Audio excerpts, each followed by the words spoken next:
Why is there only one hotel room? The billionaire CEO's assistant checked out before dawn. Hello, everyone. Before we begin today's emotional story about two men discovering love in the most unexpected way, I have a small favor to ask. Please hit the subscribe button and turn on the notification bell so you never miss a new story from our channel. It is quick, it is free, and it helps us continue bringing you more heartfelt, dramatic, and unforgettable stories about courage, healing, second chances, and love between two men. Your support truly means the world to us. And tell me, where are you watching from today? Share your city or country in the comments below. Thank you so much. Now, let us return to our main characters and the moment their lives began to change. Sometimes the smallest inconvenience becomes the moment that quietly rewrites an entire life. Adrian Hayes had built his reputation on certainty. Billion-dollar negotiations, impossible deadlines, hostile board meetings, and international acquisitions all followed one simple rule in his world. There was always a solution if someone was disciplined enough to find it. At 34, he was the youngest CEO in his company's history, a man whose calendar was planned 6 months ahead and whose employees joked that even the weather probably checked with his assistant before raining. Adrian never laughed at those jokes, but they were not entirely wrong. Behind every successful meeting, every flawless presentation, and every perfectly timed flight stood Noah Bennett. At 27, Noah had become far more than an executive assistant. He anticipated problems before anyone noticed them, remembered details Adrian himself had forgotten, and somehow managed to remain invisible while holding together the demanding schedule of one of America's busiest executives. Their relationship had never crossed beyond professionalism. Adrian valued efficiency. Noah respected boundaries. They exchanged polite greetings each morning, discussed contracts, budgets, travel arrangements, and investor briefings, then returned to their separate worlds once the workday ended. If anyone had asked Adrian what he knew about Noah outside the office, he might have hesitated before admitting the answer was surprisingly little. He knew Noah preferred black coffee without sugar. He knew Noah always carried a small notebook instead of relying solely on digital devices. He knew Noah apologized whenever someone else made a mistake. But he had no idea where Noah spent weekends, whether he had family nearby, or what kind of dreams filled the quiet hours after work. Their latest business trip was supposed to be routine. A technology summit in Seattle, 2 keynote meetings, 1 private dinner with investors, and an early flight home the following morning. Everything had been arranged weeks in advance. Or so they believed. The unexpected problem greeted them before they even reached the front desk. A citywide convention had overwhelmed every hotel in the area. Reservations had been mixed up after a software failure, and exhausted travelers crowded the elegant lobby while employees desperately searched for solutions that simply did not exist. The hotel manager approached with an expression that mixed apology and embarrassment. There was only one room remaining. A luxury executive suite with a single king-size bed. Every other room within 50 miles had already been booked. Adrian instinctively reached for his phone, convinced money could solve the inconvenience. Noah quietly checked 3 additional hotels, 2 private rental services, and even regional transportation options before lowering the phone with a calm but unmistakable sigh. There really was nowhere else to go. For the first time in years, Adrian found himself facing a problem that could not be negotiated away. He glanced toward Noah, expecting discomfort or complaint.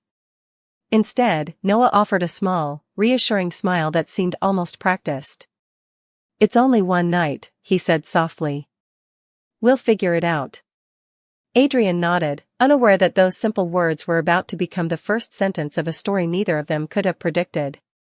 The elevator carried them silently to the 26th floor, its polished walls reflecting 2 people who looked perfectly composed while quietly wondering how the evening had become so unexpectedly complicated. Noah balanced his laptop bag over one shoulder and held the room key in his hand without saying a word. Adrian stood beside him with his usual calm expression, but he could not remember the last time an ordinary business trip had forced him into unfamiliar territory. When the doors opened, they followed the thick carpeted hallway until they reached the executive suite. Noah unlocked the door and stepped aside. "After you," he said politely. Adrian entered first and immediately noticed what the hotel manager had not exaggerated. The suite was spacious, elegant, and beautifully designed with floor-to-ceiling windows overlooking Seattle's glowing skyline, a marble bathroom, a comfortable sitting area, and exactly one king-size bed positioned at the center of the room. For a brief second, neither man spoke. The silence was almost amusing. Noah finally cleared his throat. "I can sleep on the couch." Adrian looked toward the sofa. It was attractive but clearly too short for an adult to rest comfortably through the night. "You arranged this trip," Adrian replied. "You should take the bed." Noah smiled faintly and shook his head. "That is not how this works." Adrian folded his arms, studying the room as if another solution might suddenly appear behind the curtains. "Then neither of us is taking the couch." Noah blinked, surprised by the suggestion. "We are adults. We can survive one awkward night." Adrian almost smiled. "That sounds remarkably optimistic." Noah laughed quietly, the sound light enough to catch Adrian off guard. He realized he had rarely heard his assistant laugh outside the office. It was different from the polite chuckle reserved for clients. This one felt genuine. As evening settled over the city, they ordered room service instead of attending the crowded hotel restaurant. The conversation remained practical at first. Tomorrow's presentation. Investor expectations. Flight schedules. Market forecasts. Yet with every passing minute, the topics drifted farther from spreadsheets and contracts. Noah admitted he had never visited Seattle before despite organizing dozens of executive trips for other people. Adrian confessed he usually remembered airports better than the cities they belonged to. Noah looked out through the enormous window where soft rain had begun to blur the lights below. "Funny," he said. "Thousands of people dream about traveling for work. Then you finally do it and spend most of your time inside conference rooms." Adrian followed his gaze. Success has a strange way of shrinking the world. Noah considered those words longer than Adrian expected. Maybe that is why people forget to enjoy where they already are. The room felt comfortably quiet again. Not uncomfortable. Simply peaceful.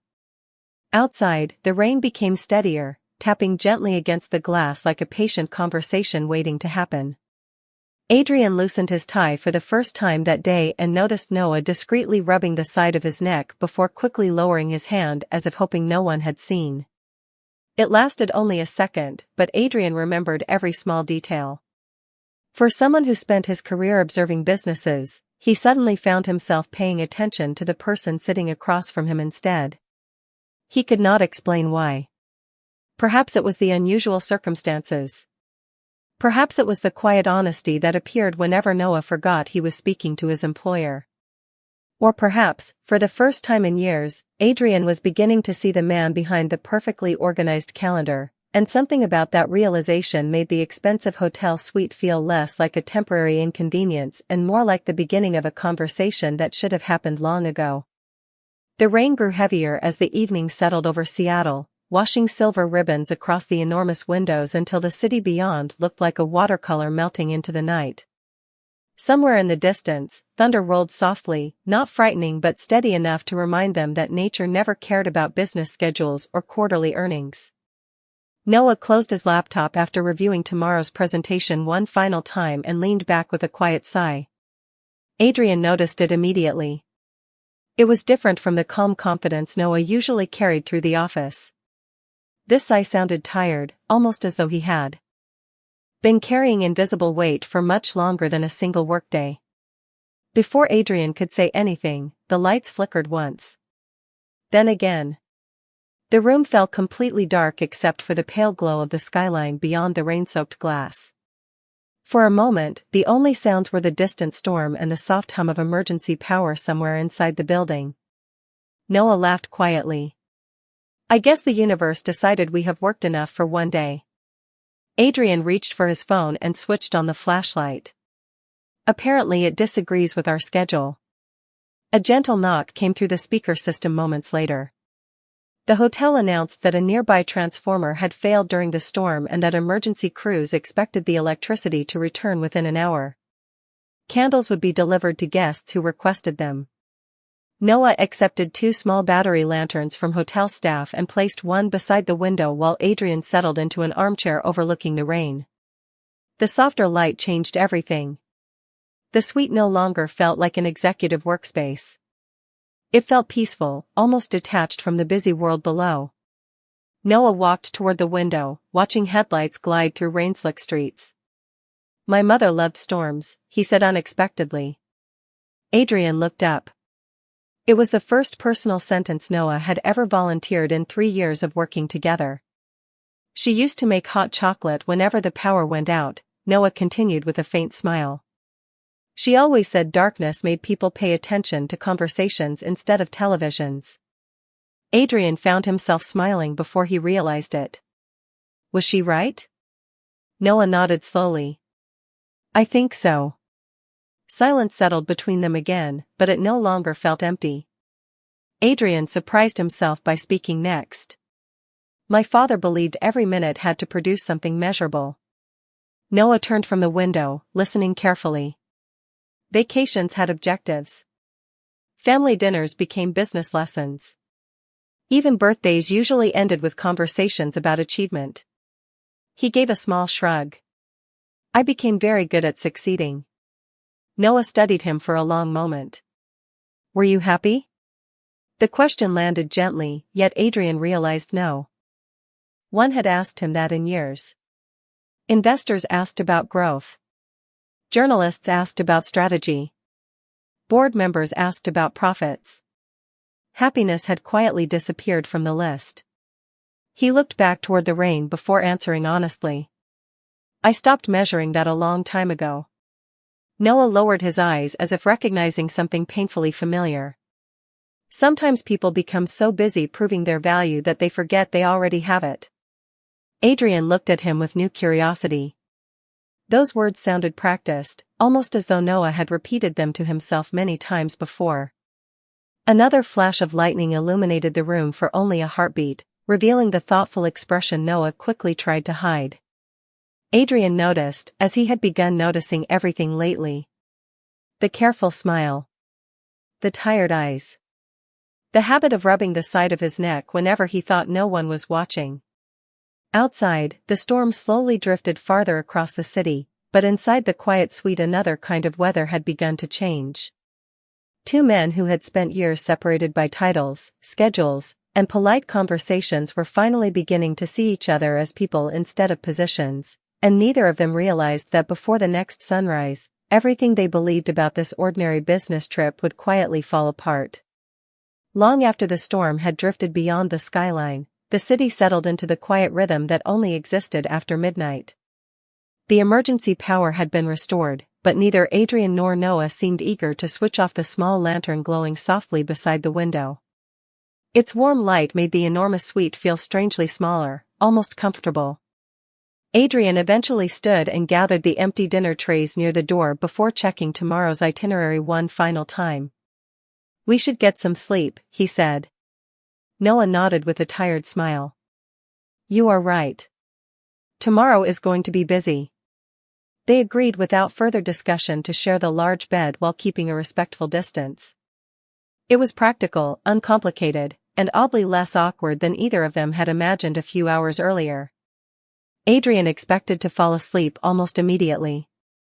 Instead, nearly an hour passed as he stared quietly at the ceiling, listening to the faint sound of rainwater dripping from the hotel roof. Beside him, Noah barely moved. His breathing remained uneven, never settling into the deep rhythm of real sleep. Adrian turned slightly and noticed the outline of Noah sitting upright near the edge of the mattress. The younger man thought he was being quiet, but the silence of the room made every small movement noticeable. Noah reached into his travel bag, removed a small orange prescription bottle, and swallowed a tablet with a sip of water before pressing his fingers against the side of his neck. He remained still for several moments, eyes closed, shoulders tense. Adrian looked away immediately, pretending not to have seen anything. Whatever Noah was dealing with clearly belonged to his private life. Yet concern settled unexpectedly in Adrian's thoughts. The next morning's presentation suddenly seemed far less important than the quiet exhaustion he had just witnessed. Several minutes later Noah lay down again, believing Adrian was asleep. In the darkness, he whispered so softly that the words almost disappeared into the room. "Just get through tomorrow." Adrian was not certain whether Noah had been speaking to himself or to someone waiting back home. He chose not to ask. Dawn would come soon enough. Sometime before 3 o'clock, Adrian finally drifted into a light sleep, only to awaken a short while later when the faint vibration of a cell phone disturbed the silence. Noah's screen illuminated briefly. He glanced at the caller identification, and every trace of calm vanished from his face. He answered immediately, keeping his voice barely above a whisper. "I understand. Yes. I can be there. Please tell them I am on my way." There was no frustration. No panic. Only quiet determination wrapped around unmistakable worry. When the call ended, Noah remained motionless for several seconds, staring at the dark screen in his hand as though his entire world had just shifted direction. He slowly stood, gathered his jacket, and walked toward the window. The first pale hint of morning had not yet reached the horizon. Adrian kept his eyes closed, uncertain whether to reveal he was awake. He heard Noah exhale slowly before opening his laptop and typing a brief email. Then came the soft sound of luggage being zipped. Not hurried. Not careless. Deliberate. Respectful. Every movement suggested someone trying not to disturb another person's rest while preparing to leave without explanation. Adrian's instincts told him something serious had happened, yet every professional habit reminded him that employees sometimes had private emergencies they could not discuss. He remained silent. Across the room, Noah paused one last time, looking toward Adrian with an expression filled with gratitude, regret, and something deeper that words never quite managed to reach. Then he quietly placed the room key beside the neatly organized itinerary on the desk, picked up his bag, and slipped out into the silent hallway just as the first faint blue light of morning began touching the sleeping city. Adrian woke instinctively at 6 o'clock, the same time he had awakened almost every weekday for the past decade. The habit had become so deeply ingrained that he reached for his phone before opening his eyes. Overnight emails. Market updates. Meeting reminders. Everything appeared exactly as expected until he noticed the second side of the bed was empty. The blanket had been folded neatly, almost with military precision. Noah's suitcase was gone.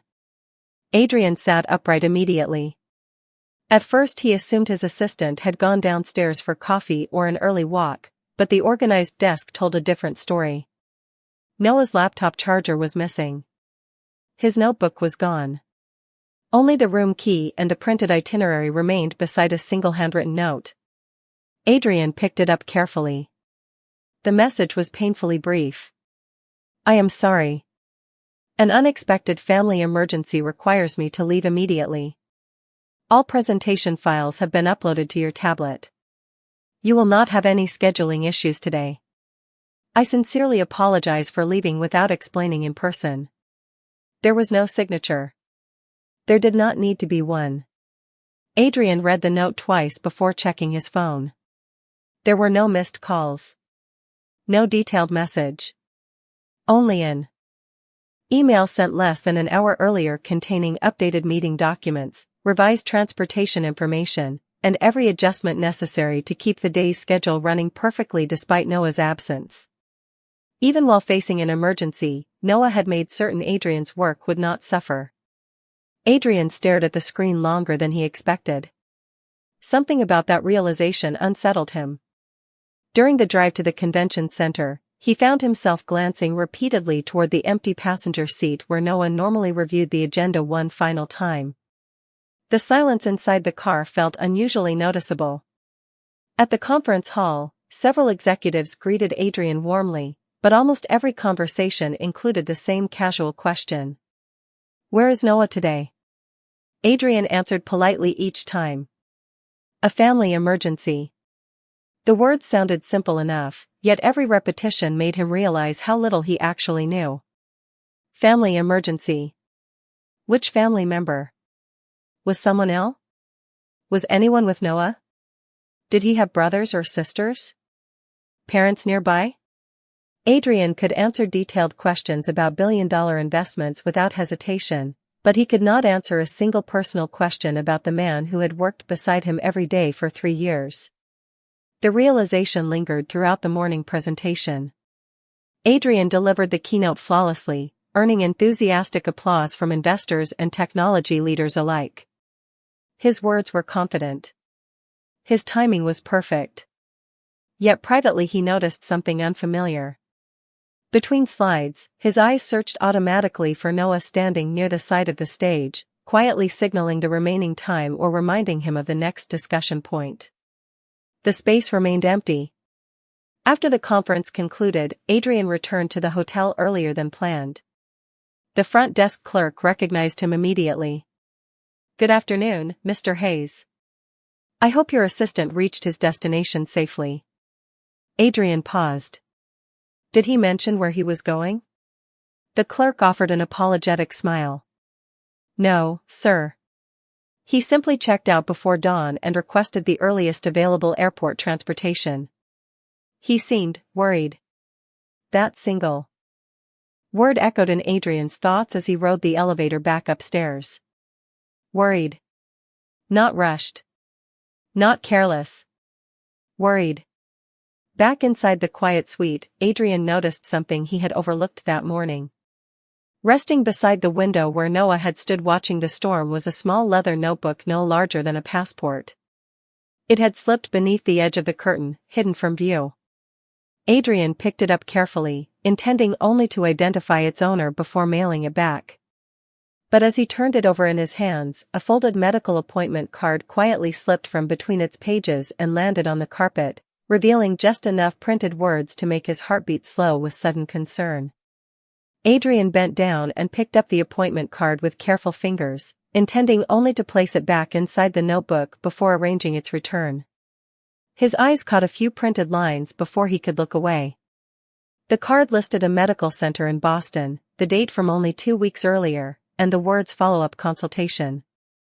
Nothing more. No diagnosis. No explanation. He immediately slid the card back into the notebook, feeling an unexpected sense of guilt for seeing something so personal. Yet the image refused to leave his thoughts.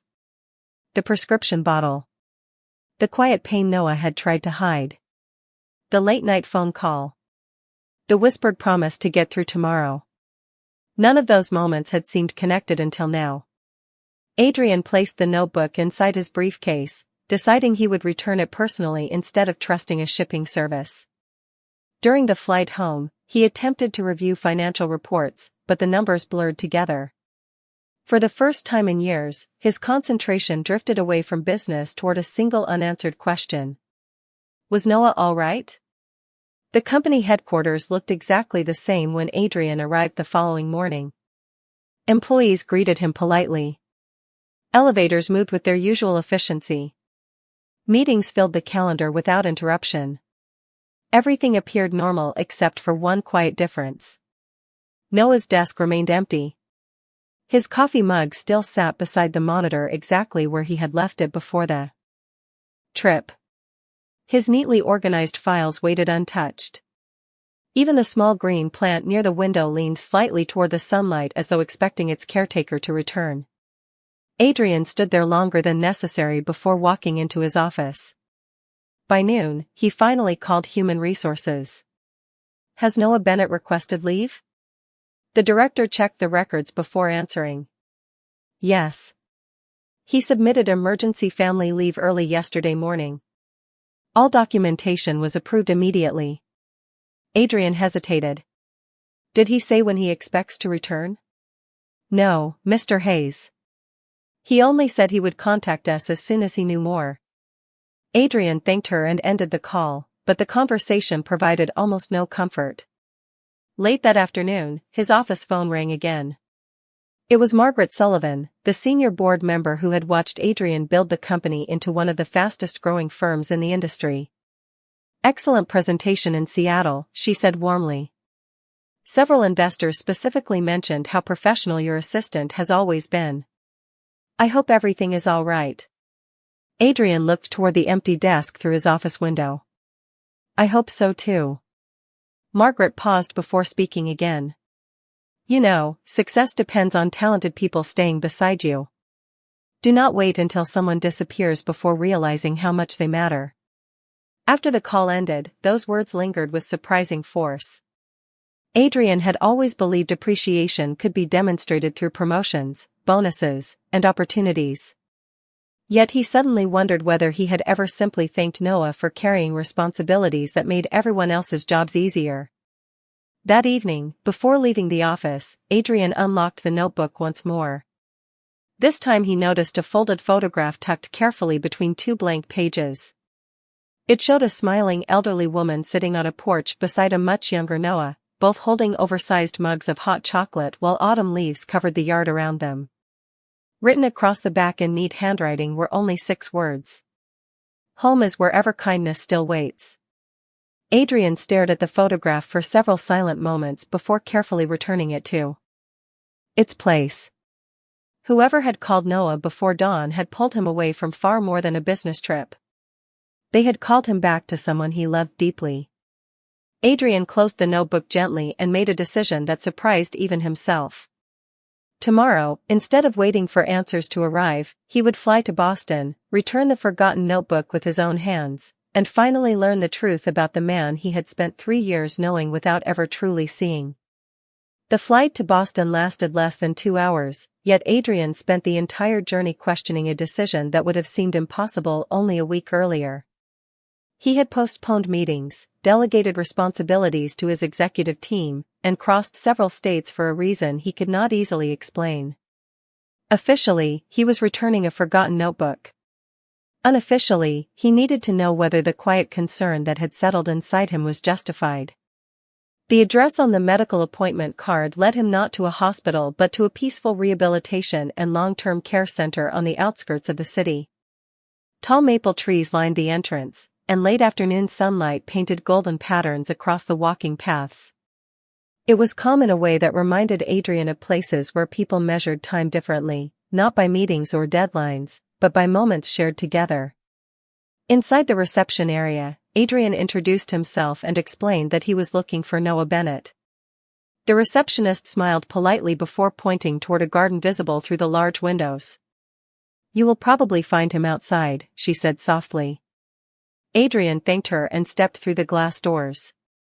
He spotted Noah almost immediately. Wearing a simple navy sweater instead of his usual business attire, Noah sat beside an elderly woman wrapped in a light blanket. They were laughing quietly over a crossword puzzle resting across both of their laps. Every few moments Noah gently adjusted the blanket around her shoulders or handed her a cup of warm tea. There was nothing dramatic about the scene. Nothing extraordinary. Yet Adrian had never seen Noah look so completely at peace. He remained where he was, unwilling to interrupt.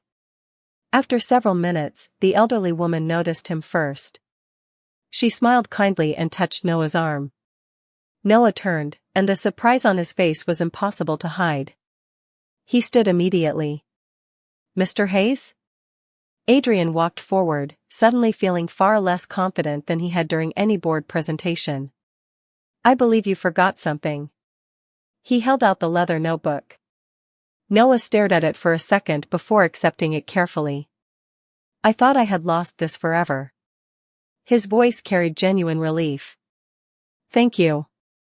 Adrian smiled faintly. "I figured it deserved to be returned personally."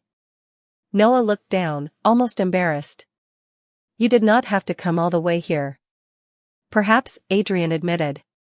"But I wanted to make sure you were all right." The words hung gently between them. Noah lowered his eyes before answering honestly. "My grandmother raised me after my parents died in a car accident when I was 11.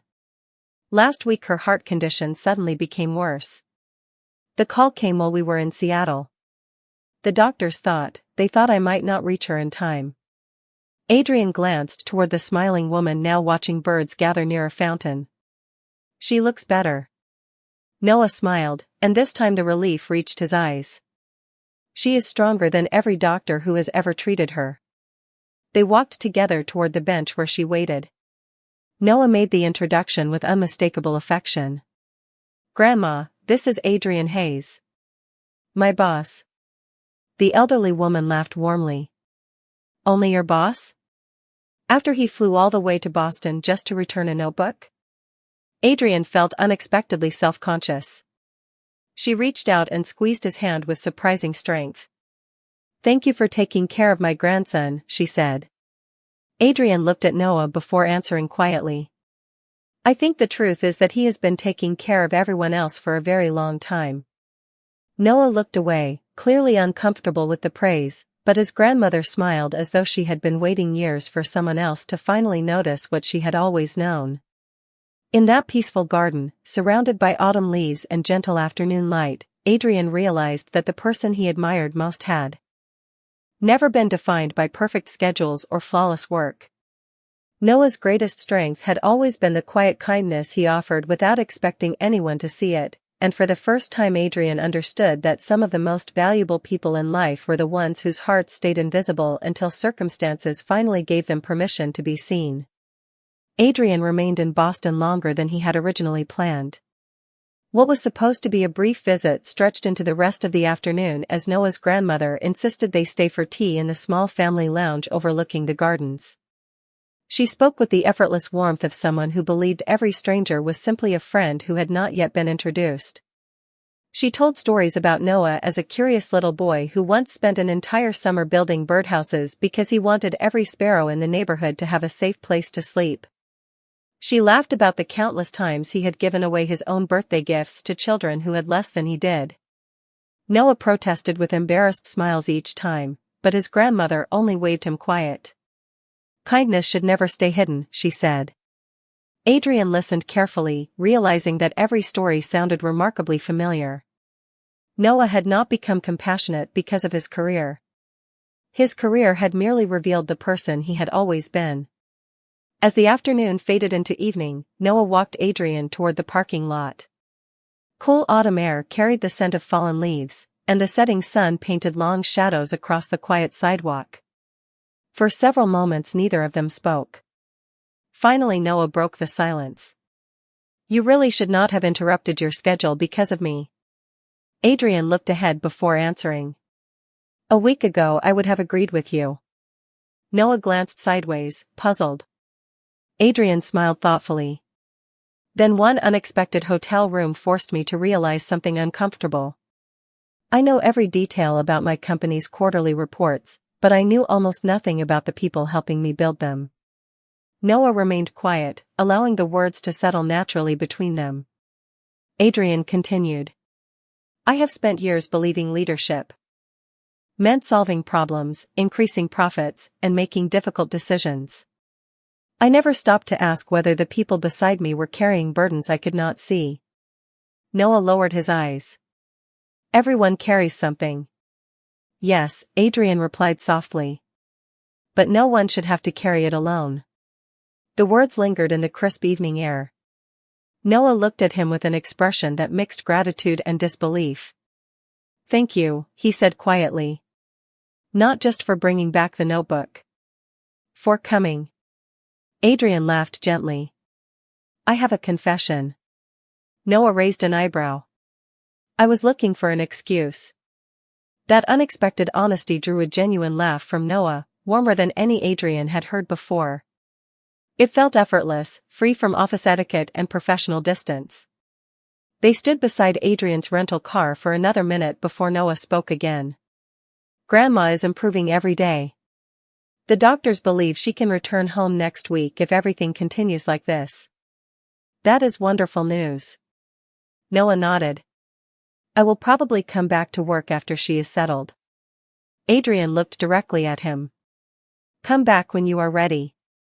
The office can wait. Noah smiled with quiet appreciation. You would have never said that a month ago. Adrian chuckled. You are probably right. Before leaving, Noah reached into his pocket and removed the small photograph from the notebook. He looked at it for a second before handing it to Adrian. Keep this for now. Adrian hesitated. It belongs to you. I know, Noah answered.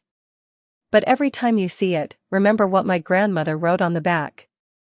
Adrian turned the picture over once more. Home is wherever kindness still waits. The simple sentence felt different now. It was no longer only about a house or a family. It was about the people who chose to stay when life became complicated. Adrian carefully slipped the photograph into his wallet instead of returning it to the notebook. As he drove away beneath streets glowing with golden autumn light, he realized the journey back to New York would not return him to the same life he had left behind, because somewhere between a stormy night in Seattle and a peaceful garden in Boston, the distance between a billionaire chief executive officer and his quiet assistant had begun to disappear, replaced by a friendship built not on titles or success, but on trust, respect, and the quiet hope that sometimes the most meaningful chapters of life begin only after people finally learn to see one another clearly. 3 weeks later, the elevator doors opened on the top floor of Hayes Global just as employees began arriving for another busy Monday morning. Conversations paused almost immediately when Noah Bennett stepped inside carrying the same worn leather notebook and offering the familiar smile everyone had quietly missed. Word of his return spread through the office faster than any company announcement. Colleagues welcomed him warmly, asking about his grandmother and wishing her continued recovery. Noah thanked each person sincerely before walking toward his desk. Everything looked exactly as he had left it, except for one small difference. Sitting beside his keyboard was a framed photograph of a colorful birdhouse surrounded by blooming flowers. Beneath it rested a handwritten card. Every workplace deserves someone who quietly builds safe places for others. Welcome back, Adrian. Noah stood motionless for a moment before smiling with unmistakable emotion. He carefully placed the photograph beside the little green plant that had somehow remained healthy during his absence. A few minutes later Adrian stepped out of his office carrying 2 cups of coffee. Black. No sugar, he said as he handed one to Noah.